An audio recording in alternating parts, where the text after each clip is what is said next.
మీరు ఎక్స్ప్లాయిట్ చేస్తున్నారు అనుకుంటున్నారే కానీ మనం కష్టపడి వాళ్ళకి ఒక రోల్ మోడల్గా ఉండి ట్యాక్స్లు కడతా అమెరికాలో ₹1 సంపాదిస్తే అమెరికాలో ట్యాక్స్ ఎంత తెలుసు madam? Almost 50%. Oh my god. Every rupee you earn, every dollar you earn in America almost 50 కాదులే కానీ 40% you have to pay back to the American government. Taxes ఎక్కువ.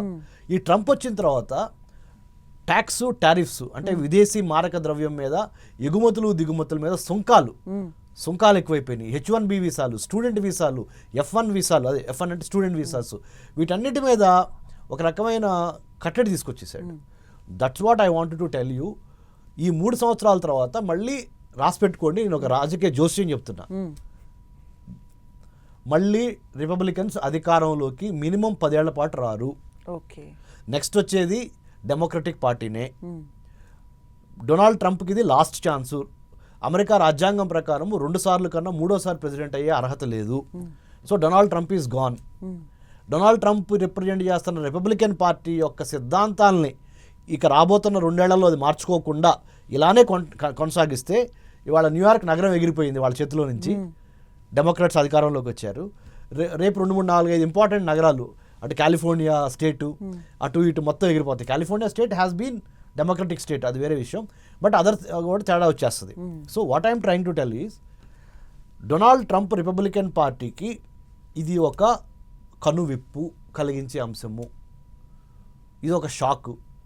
ఈ షాక్లో నుంచి వాళ్ళు బయటపడి తనను తాను మార్చుకొని అందరినీ కలుపుకుపోదాము, అందరితో కలిసి ప్రయాణం చేయటమే శ్రీరామ రక్ష, అందరినీ కలుపుకొని అన్ని వర్గాల, కుల, మత, ప్రాంత, లింగ భేదాలకి అతీతంగా ప్రజాస్వామ్యబద్ధంగా సామ్యవాదంతో, లౌకిక రాజ్యంతో, అంటే secular, socialist plus welfare plus freedom, America 3 అంశాల మీద అమెరికా రాజ్యము ఉద్భవించింది madam. Life, Liberty, pursuit of happiness.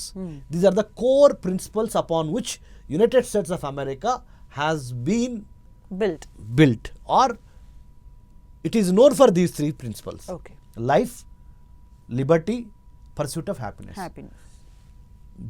నీకు ఇష్టం వచ్చినట్టు నువ్వు బతకొచ్చు, జీవితం, లైఫ్, లిబర్టీ, స్వతంత్రము, నీకు ఎటువంటి నీ మీద ఆపేక్షలు కానీ ఈ కానీ ఉండవు, ఆంక్షలు కానీ ఉండవు. 3వది సంతోషంగా బతకాలి, పర్స్యూట్ ఆఫ్ హ్యాపీనెస్, బతకటం కాదు సంతోషంగా బతకటం, ఆ హ్యాపీగా బతికే ఒక డ్రీమ్ ల్యాండే అమెరికా అనేది అమెరికన్ కాన్స్టిట్యూషనల్ మేకర్స్ అప్పుడు జార్జ్ వాషింగ్టన్ కానీ, థామస్ జెఫర్సన్ కానీ, వీళ్ళందరూ వాళ్ళు రాసుకున్నవి, జాన్ ఆడమ్స్ కానీ, వీళ్ళందరూ అప్పుడు రాసుకున్నవి అవి. తర్వాత అబ్రహం లింకన్ కానీ, తర్వాత రీసెంట్గా వచ్చిన బరాక్ ఒబామా కానీ, బరాక్ ఒబామా తర్వాత మరి జో బైడెన్ కానీ, వీళ్ళంతా డెమోక్రాట్స్. రిపబ్లికన్స్లో Bush senior, Bush junior, Donald Trump, వీళ్ళందరూ వీళ్ళు. సో అమెరికాలో ఉన్న 2 ప్రధాన పార్టీలు డెమోక్రాట్స్, రిపబ్లికన్స్. డెమోక్రాట్స్ గుర్తేమో గాడిద, ఇది ఎలక్షన్ సింబల్ గాడిద. రిపబ్లికన్ గుర్తేమో ఏనుగు, ఎలిఫెంట్. ఏమి సింబలైజ్ చేస్తుంది అంటే దీని ప్రాముఖ్యత ఎందుకంటే, మేము కష్టపడి పనిచేసే కార్మిక కర్షక సోదరులు, తక్కువ ఆదాయ వర్గాలు అందరూ డెమోక్రటిక్ పార్టీ యొక్క వెన్నుముక. బాగా బలిసి, తెలుగులోనే మాట్లాడుతున్నా, బాగా రిచ్గా ఉండి బలిసి, జాత్యహంకారము, ఆర్థోడాక్స్గా ఉండి, ఫండమెంటల్గా ఉండి, బాగా ఛాందస భావాలు కొద్దిగా ఎక్కువ ఉన్న వాళ్ళు ఈ రిపబ్లికన్ పార్టీకి సంబంధించిన వాళ్ళు ఉంటారు. జనరల్గా ఎక్సెప్షన్స్ ఉంటాయి, not I'm just saying in general. So Democratic Party, Republican Party are the 2 major parties in American government and American politics. ఇప్పుడు రిపబ్లికన్ పార్టీకి ఇంకొక 3 ఏళ్లలో కాలం తీరిపోద్ది.